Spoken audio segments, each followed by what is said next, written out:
സന്ദർഭം. ആ സന്ദർഭത്തിൽ അവിടുന്ന് കരഞ്ഞിട്ടുണ്ട്.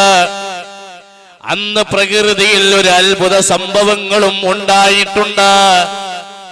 എന്താണ് നബി സല്ലല്ലാഹു അലൈഹി വസല്ലമ തങ്ങളുടെ ആ കാലഘട്ടത്തിൽ ഉണ്ടായ സംഭവം? സൂര്യനും ചന്ദ്രനും രണ്ടും ഗ്രഹണമുണ്ടായി. രണ്ട് ഗ്രഹണവും സംഭവിക്കൽ 1200 കൊല്ലം കൂടുമ്പോഴാണ്. 1200 വർഷങ്ങൾക്കിടയിൽ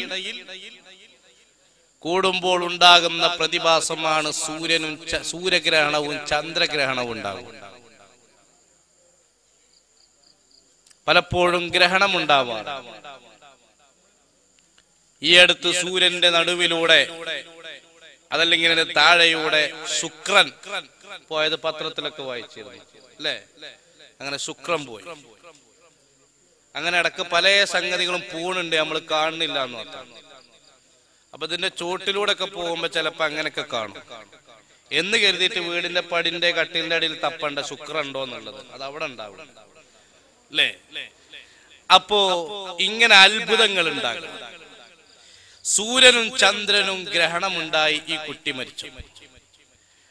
അന്ന് വിദ്യാഭ്യാസപരമായി കൂടുതൽ മുന്നോക്കം നിൽക്കാത്ത അറബികളിലെ ഭൂരിഭാഗം ജനങ്ങൾ, മുശ്രിക്കുകളായ ആളുകളടക്കം അത്ഭുതപ്പെട്ടു.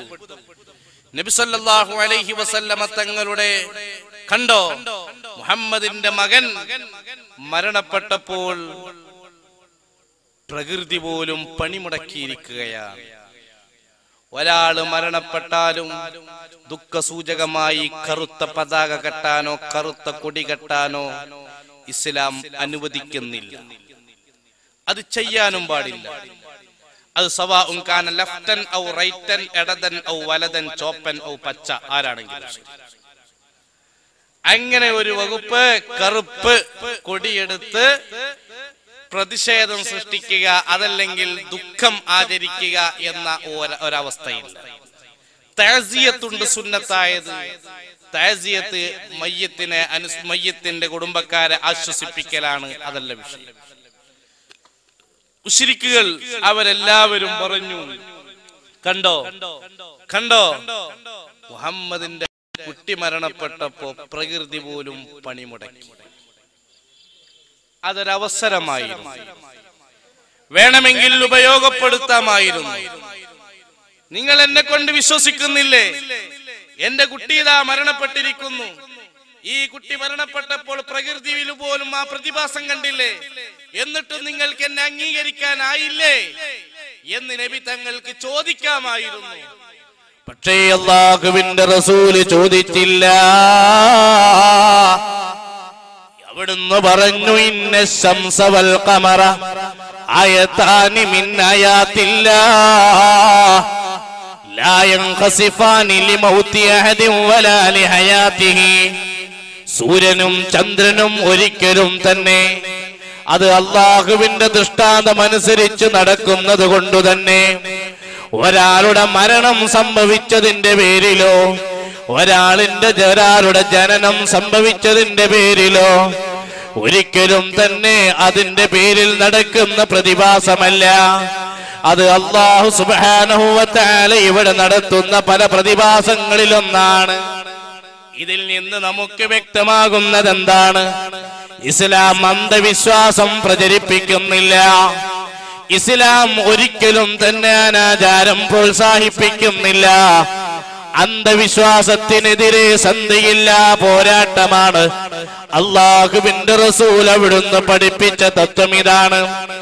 ഏതായിരുന്നാലും ആ കുട്ടി മരണപ്പെട്ടപ്പോ അവിടുത്തെ കണ്ണിൽ നിന്ന് കണ്ണുനീരൊഴുകുന്നു. നബി തങ്ങളോട് ചോദിക്കുന്നു, എന്താണ് നബിയേ? ഉടനെ അവിടുന്ന് പറയുന്നത്, ഖൽബങ്ങനെയാ, റഹ്മത്തുള്ള റഅഫത്തുള്ളവരുടെ ഖൽബങ്ങനെയാ, അതുകൊണ്ട് ശിക്ഷിക്കപ്പെടില്ല. എന്നാൽ പൊറുതികേട് കാണിച്ച് നെഞ്ചത്തടിക്കുന്ന ഉമ്മമാരുണ്ട്. ആരെങ്കിലും മരണപ്പെട്ടാൽ അതിന്റെ പേരിൽ കലഹിക്കുന്നവരുണ്ട്, അതിന്റെ പേരിൽ പ്രതിഷേധം ഉണ്ടാക്കുന്നവരുണ്ട്. ഒരിക്കലും തന്നെ അംഗീകരിക്കാൻ കഴിയില്ല. നബി സല്ലല്ലാഹു അലൈഹി വസല്ലമ തങ്ങൾ കരഞ്ഞ വൈവിധ്യ സന്ദർഭങ്ങളിൽ 4ാം സന്ദർഭമാണ്. ഇനി എന്റെ പ്രിയപ്പെട്ടവരെ, നബി സല്ലല്ലാഹു അലൈഹി വസല്ലമ അവിടുന്ന് കരഞ്ഞ മറ്റൊരു സന്ദർഭമേതാ കേട്ടിട്ടുണ്ടോ നിങ്ങൾ? ജഅഫർ ഇബ്നു അബീ ത്വാലിബ് റളിയല്ലാഹു അൻഹു അവിടുന്ന് രണാങ്കളത്തിൽ, മുഹ്തദ് രണാങ്കളത്തിൽ ഷഹീദായി. 99ഓളം മുറിവുകൾ ഉണ്ടായിരുന്നു എന്ന് ഹില്യത്തുൽ ഔലിയ എന്ന ഗ്രന്ഥത്തിൽ കാണാം. ബഹുമാനപ്പെട്ടവർ 99 മുറിവ് ആകുന്നത് വരെ, അതല്ലെങ്കിൽ വിഷമീ രൂപത്തിൽ ശരീരം വികൃതമാക്കുന്നത് വരെ, ഒരു കൈ മുറിഞ്ഞപ്പോൾ മറുകൈയിൽ മറുകൈ പിടിച്ചപ്പോൾ നബി തങ്ങളുടെ കരങ്ങളാൽ നൽകപ്പെട്ട അതേ പതാക വായിൽ കടിച്ചു പിടിച്ചുകൊണ്ട് രണാങ്കളത്തിൽ ഇറങ്ങിയത് എന്തിനാണ്?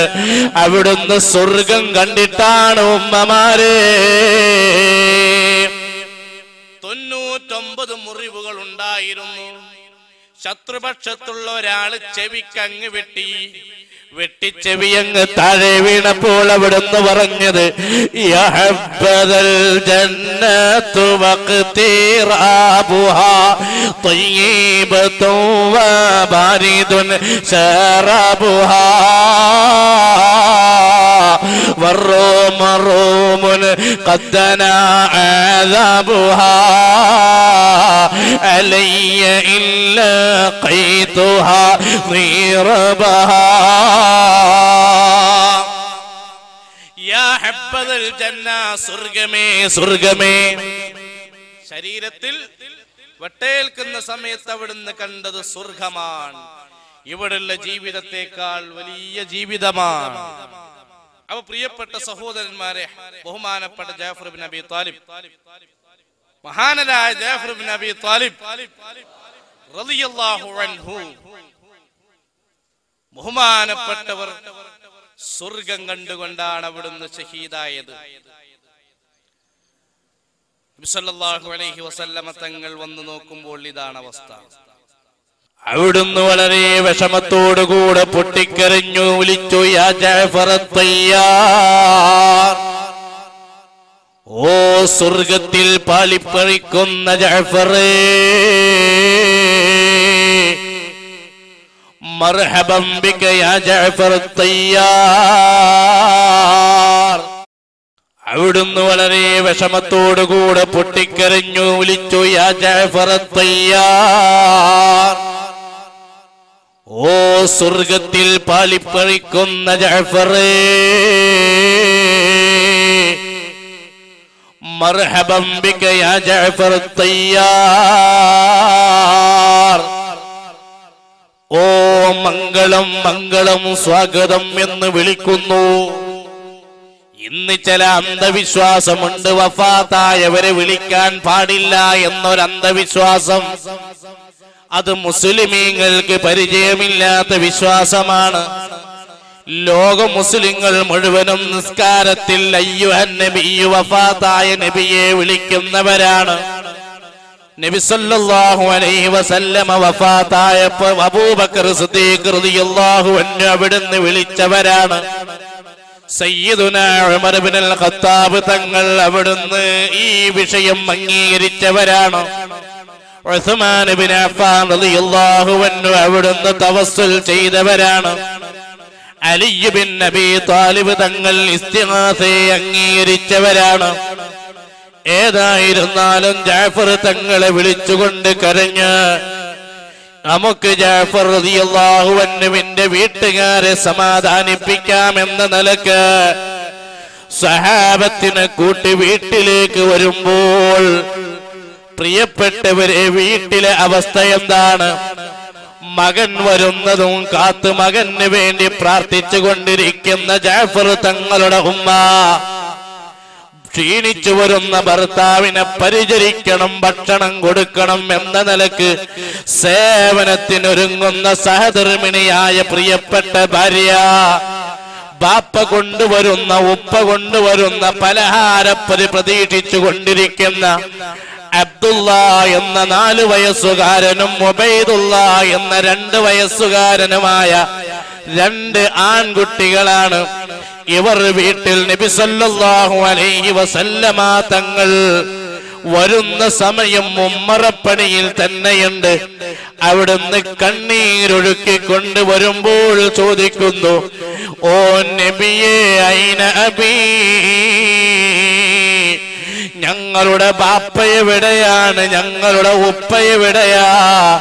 നബി സല്ലല്ലാഹു അലൈഹി വസല്ലമ തങ്ങൾ പൊട്ടിക്കരഞ്ഞുകൊണ്ട് ആ 2 കൊച്ചു മക്കളുടെ തലയിൽ കൈവച്ചുകൊണ്ട് പറഞ്ഞു, മക്കളെ, നിങ്ങളുടെ ഉപ്പ പാറി കളിക്കാൻ പോയി മക്കളെ. എവിടേക്കാണ് പോയത് നബിയേ? സ്വർഗത്തിലേക്ക് പോയി മക്കളെ. ഇതങ്ങ് പറഞ്ഞപ്പോൾ അടുക്കളയിൽ നിന്ന് ആദ്യം ഒരു തേങ്ങിക്കരച്ചിൽ, പിന്നീടൊരു ശബ്ദം കേൾക്കുന്നു, നബിയേ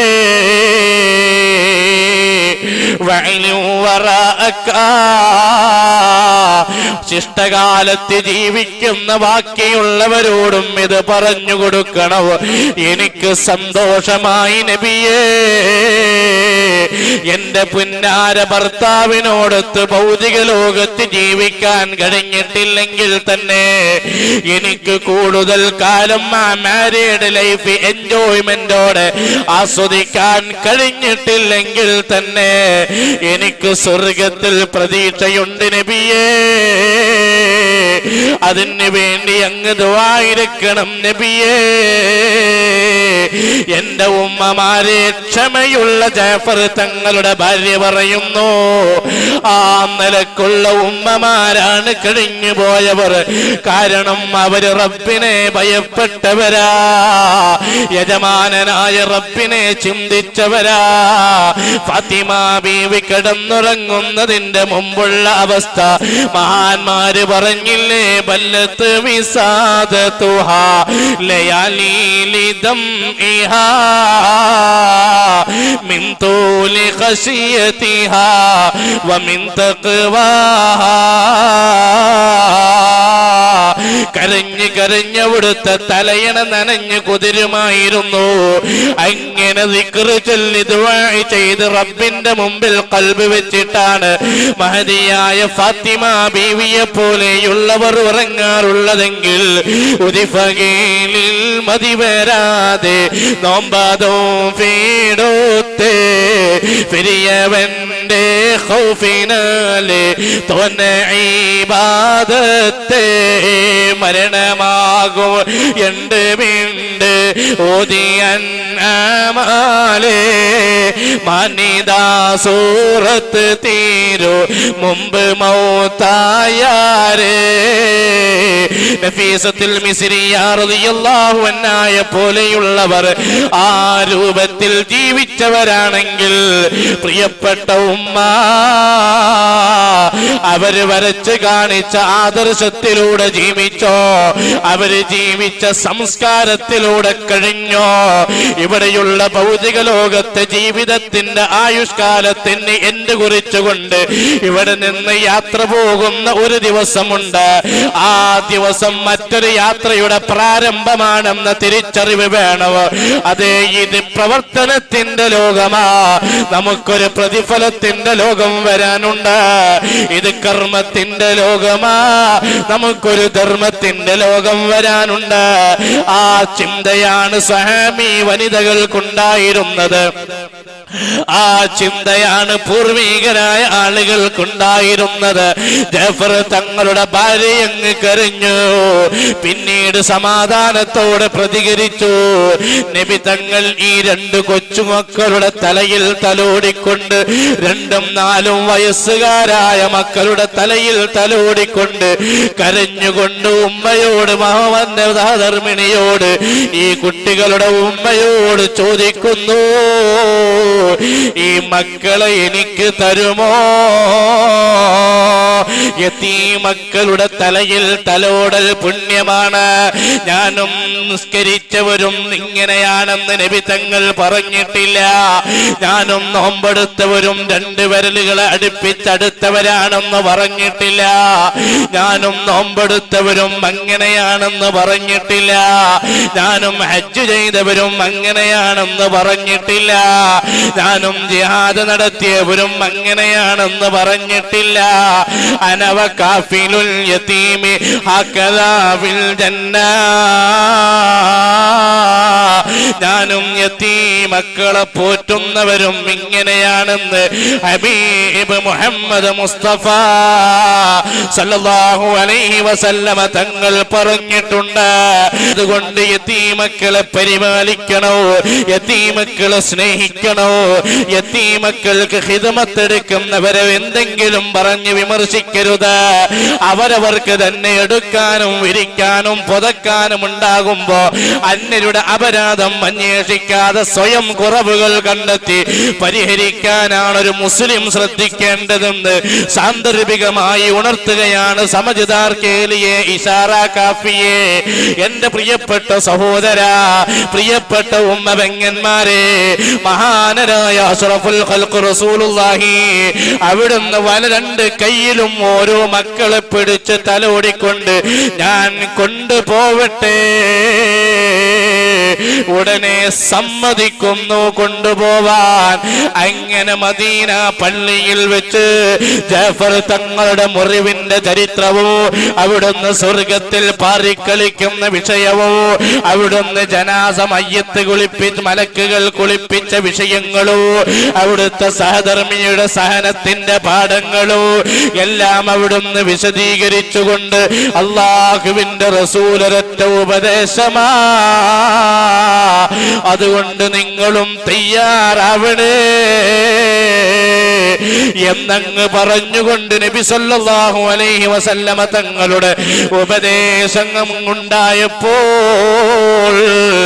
ഈ ചെറിയ കൊച്ചുങ്ങളിലെ 4 വയസ്സുകാരനായ അബ്ദുള്ള തങ്ങൾ ചോദിക്കുന്നു, നബിയേ, അടുത്ത ധർമ്മസമരമെന്ന എന്തേ മോനെ എങ്ങനെ ചോദിക്കാൻ കാരണം?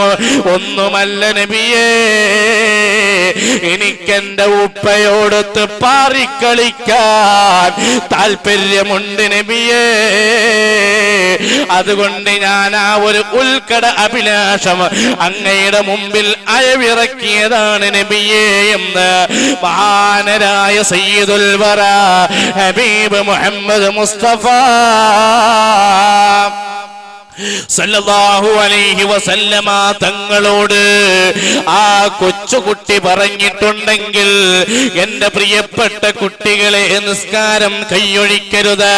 ബാപ്പ പറയാതെ നിസ്കരിക്കണം, ഉമ്മ പറയാതെ നിസ്കരിക്കണോ, നമ്മൾ തന്നെ മനസ്സിൽ നിസ്കാരം കൊണ്ട് തോന്നിക്കണോ. കാരണം നമുക്ക് ആ കുട്ടികളെ കാണേണ്ടതുണ്ട്, നമുക്ക് സ്വർഗത്തിൽ കിടക്കേണ്ടതുണ്ട്.